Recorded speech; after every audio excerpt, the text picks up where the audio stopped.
2025 में प्लेन में सफर करना बहुत प्रार्थना से करना है। आप ये ना सोचें कि मैं एयर इंडिया से जा रहा हूँ। परमेश्वर चाहता है कि आप प्रेयर करके जाएं, क्योंकि 2025 में बहुत सारी टेक्निक खराब होगी और इसलिए प्रॉब्लम आ रही है। आत्मा ने मुझे दिखाया और भविष्यवाणी हुई पूरी। अहमदाबाद में एयर इंडिया का प्लेन क्रैश। हादसे के वक्त विमान में 242 लोग थे सवार। आप ये ना सोचें कि मैं एयर इंडिया से जा रहा हूँ। एयर इंडिया का यात्री विमान है, ये साफ हो गई है तस्वीर। 133 यात्री इस एयरक्राफ्ट में सवार थे जिस वक्त ये हादसा हुआ है। 2025 में बहुत सारी टेक्निक खराब होगी और इसलिए प्रॉब्लम आ रही है। 59 सेकंड में दोनों इंजन फेल हो गए।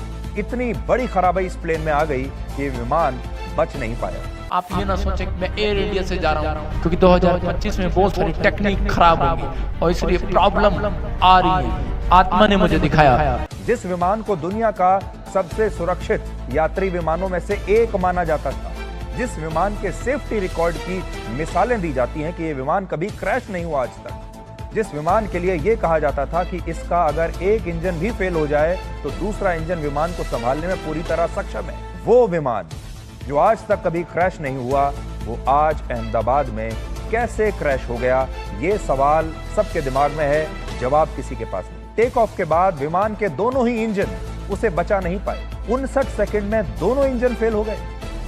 59 सेकंड में ऐसी कौन सी चीज हो गई कि इतनी बड़ी खराबी इस प्लेन में आ गई कि विमान बच नहीं पाया। इतना आधुनिक विमान जिसमें एक से एक फीचर्स हैं, लेकिन वो कोई काम नहीं आए। भविष्यवक्ता इसलिए होते हैं कि हम आने वाले समय के लिए सुचेत रहे। जैसे कि यशाया 42:9 में लिखा है कि देखो पहली बातें बीत चुकी हैं, अब मैं नई बातें बताता हूँ, उनके होने से पहले ही मैं तुम्हें बताता हूँ। ये उन लोगों के लिए मैसेज है जो विश्वास नहीं करते, वो विश्वास करें। नबी प्रभु की ओर से होते हैं और जो बोलते हैं वो पूरा होता है।